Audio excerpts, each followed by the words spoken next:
मरीचि और नारद को सही पाठ सिखाया हमने।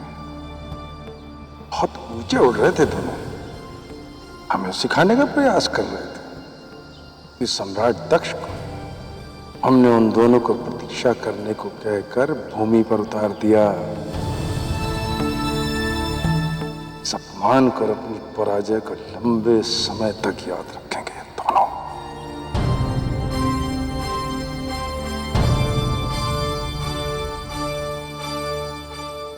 चलो। प्रजापति दक्ष पर हमारी शिक्षा का कोई प्रभाव नहीं पड़ा है। वे हमारे प्रस्ताव पर विचार करने गए भी नहीं। क्या हमारे प्रस्ताव पर विचार करने नहीं गए? किंतु कहा तो यही था।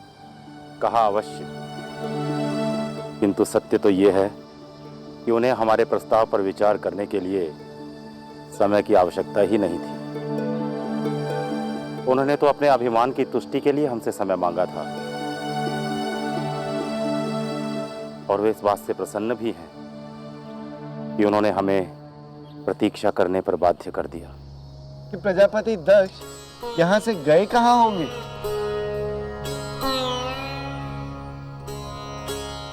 दुख की बात है देव ऋषि कि प्रजापति दक्ष का इस संसार में अब एक ही मित्र है, शुक्राचार्य।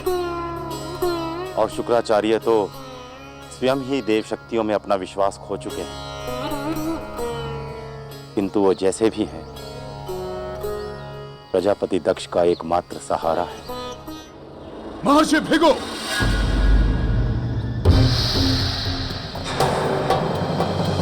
बहुत समय से आप मुझे बहलाते और बहकाते आए हैं, किंतु अब समय आ गया है कि आप मुझे बताएं कि मेरा भविष्य क्या है।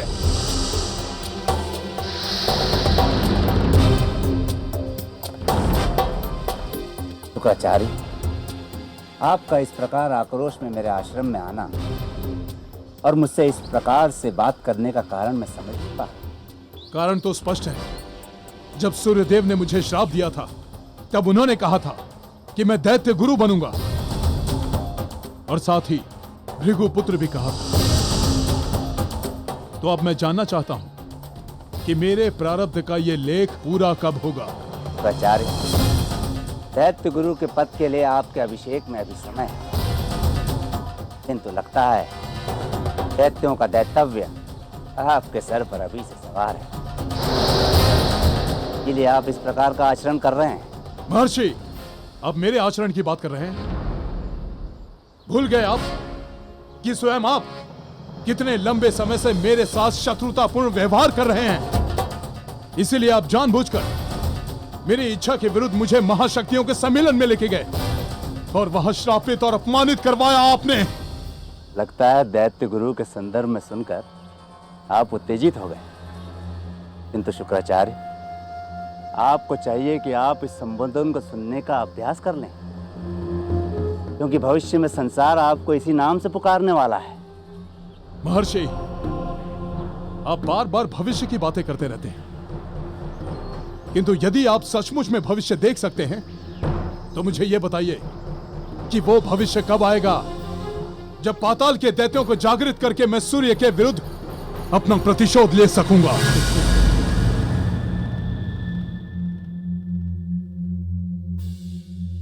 महर्षि, आपने मेरे प्रश्न का उत्तर नहीं दिया। उपकार करने वालों से प्रतिशोध की भावना रखने वाले व्यक्तियों से हम कोई संबंध नहीं रखना चाहते। उपकार? क्या उपकार किया है सूर्यदेव ने मुझ पर? याद कीजिए, जब आपकी बातों से शुद्ध होकर भगवान सूर्यदेव ने आपको श्राप दिया तो उन्होंने आपको दंडित नहीं किया, अपितु अपने समान स्वतंत्र अधिकार दिए। जिस प्रकार वे संपूर्ण संसार के अधिष्ठाता हैं, ठीक उसी प्रकार उन्होंने आपको पृथ्वीलोक और समस्त दैत्य और दानों के अधिष्ठाता नियुक्त किया। ये सब तो ठीक है महर्षि, किंतु ये सब संभव तब होगा जब पातालवासी दानव मेरे आदेशों का पालन करने के योग्य होंगे। कब होंगे योग्य?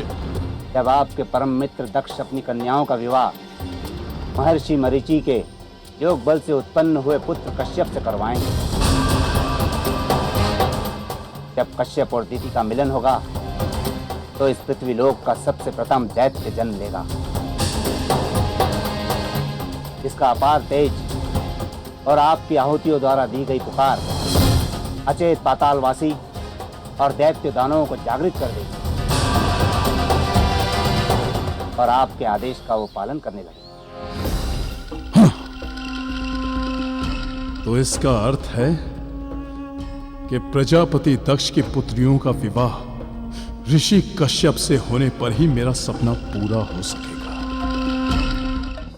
प्रजापति दक्ष की, प्रजापति दक्ष की। आइए मित्र दक्ष, आपका स्वागत है।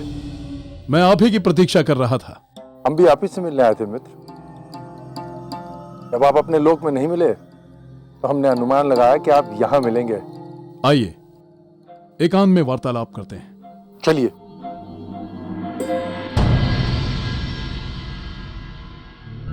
हमें समझ में ही नहीं आ रहा है कि पिताजी इस प्रकार जा कहाँ सकते हैं। महामंत्री ने सैनिकों को चारों तरफ भेजा है और मुझे विश्वास है कि पिताश्री का पता अवश्य चल जाएगा। प्रणाम महारानी। महाराज का कोई समाचार मिला? बहुत दुख की बात है महारानी।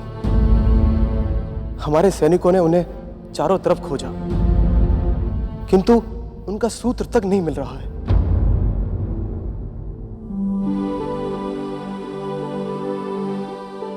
मैंने सैनिकों को फिर से खोजने भेजा है और मुझे विश्वास है कि महाराज वापस आ जाएंगे। धन्यवाद महामंत्री। अगर उनका कोई समाचार मिले तो बताइएगा। जी महारानी।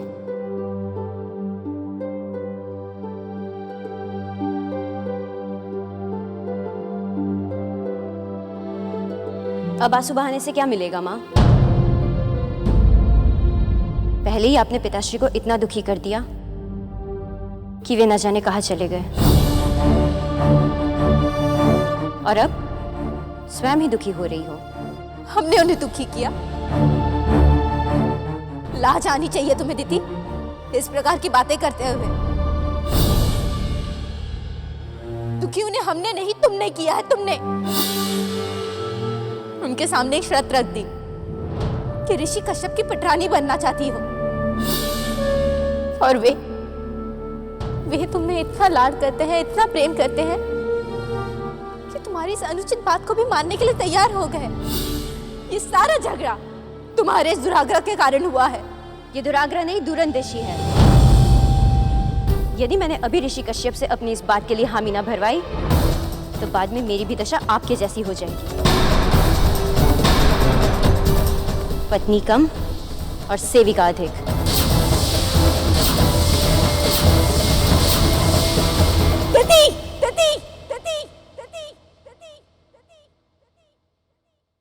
बहन दीदी, आप अपनी सीमा से बाहर जा रहे हैं।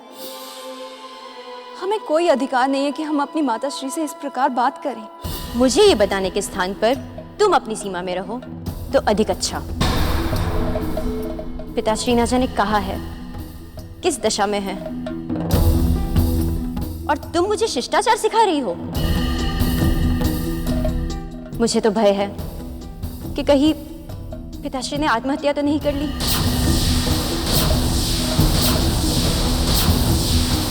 और यदि ऐसा हुआ तो उनकी मृत्यु का पूरा दोष मां के सर पर होगा।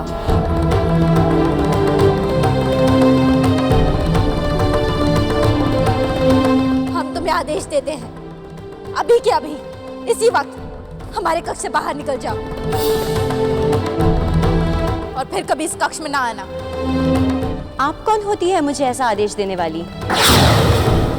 ये मेरे पिता का प्रासाद है, और जितना आपका इस पर अधिकार है उतना ही मेरा भी है। मैं इस प्रासाद में जहां चाहूं आ जा सकती हूँ। अगर तुम स्वयं ना गई तो हमें दासियों को बुला के तुम्हें बाहर भिजवाना पड़ेगा।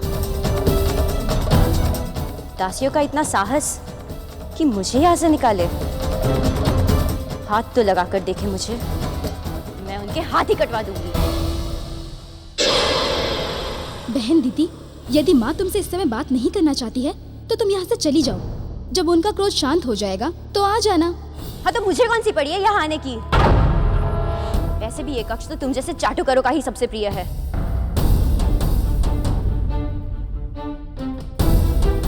याद रखना, यदि कल सवेरे तक पिताश्री नहीं लौटे तो मैं किसी को भी क्षमा नहीं करूंगी।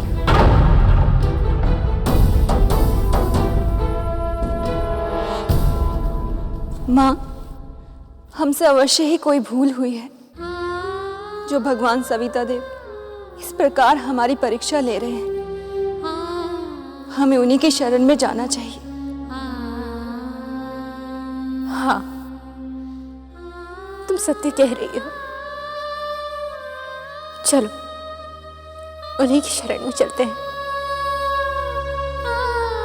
स्वामी, कहाँ हैं आप? और उसके बाद मैं सीधा आपके पास चला आया। मित्र शुक्रदेव, वो दंभी मरीचि और कपटी नारद दोनों वहां बैठे मेरे उत्तर की प्रतीक्षा कर रहे होंगे।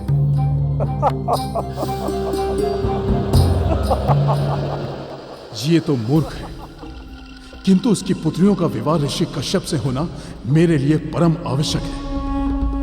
ये विवाह होगा तभी तो इसकी पुत्री दीति की कोख से दैत्यों का जन्म होगा, और तभी तो मेरी शक्तियां जागृत होंगी। मेरे हित में आवश्यक है कि इस मूर्ख को इस विवाह के लिए तैयार किया जाए। मित्र शुक्रदेव, किस सोच में हैं आप? यही सोच रहा था मित्र कि आपने सदा की भांति कुशलता से काम लिया है और आपकी बलबुद्धि के आगे महर्षि मरीचि, देवर्षि नारद और ऋषि कश्यप सभी नतमस्तक हो गए हैं। मित्र, हमें ऐसा अनुभव होता है कि इन ऋषि मुनियों को उनकी सीमा में रखना अति आवश्यक है, अन्यथा वे सर पर चढ़ने लगते हैं। बिल्कुल ठीक कहा आपने मित्र। आपने तो उन्हें उनका स्थान दिखाई दिया है। अब मैं चाहता हूं कि अंगारिका चतुर्थी के दिन आप अपनी कन्याओं का विवाह ऋषि कश्यप के साथ कर ही दें। आप ठीक कह रहे हैं। चलिए मरीचि आश्रम चलते हैं।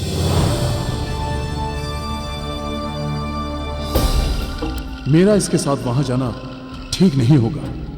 न जाने ये वहां पहुंचकर क्या उपद्रव करे।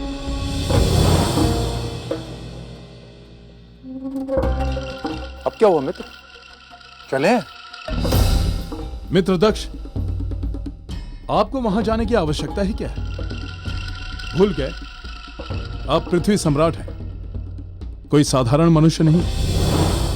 इस पृथ्वी लोक पर जन्म लेने वाला हर प्राणी आपका एक दास है। अब अपने किसी साधारण से दास के साथ केवल सूचना भेज दें और फिर अपने प्रजापति प्रासाद जाकर बारात के आने की प्रतीक्षा करें।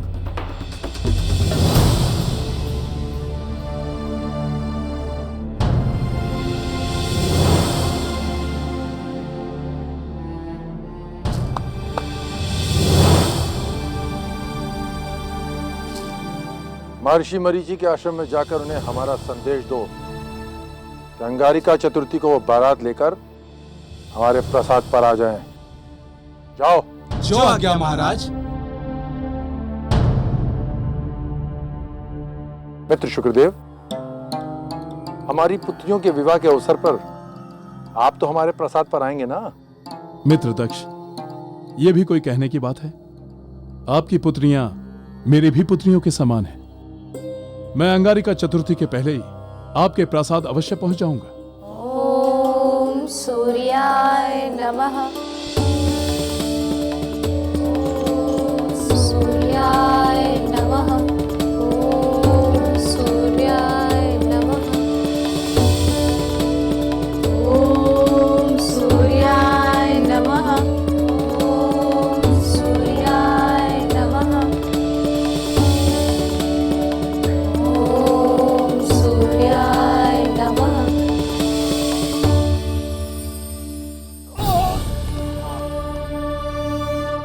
पुत्र दीदी,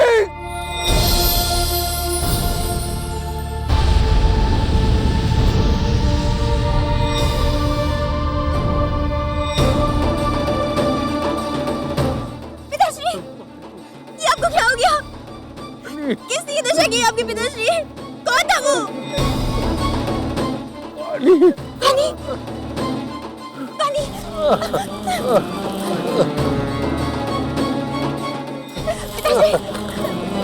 पिताश्री बताइए, आपकी ये दुर्दशा किसने की? कौन है इसका उत्तरदायी? बताइए पिताश्री, बताइए। महाराज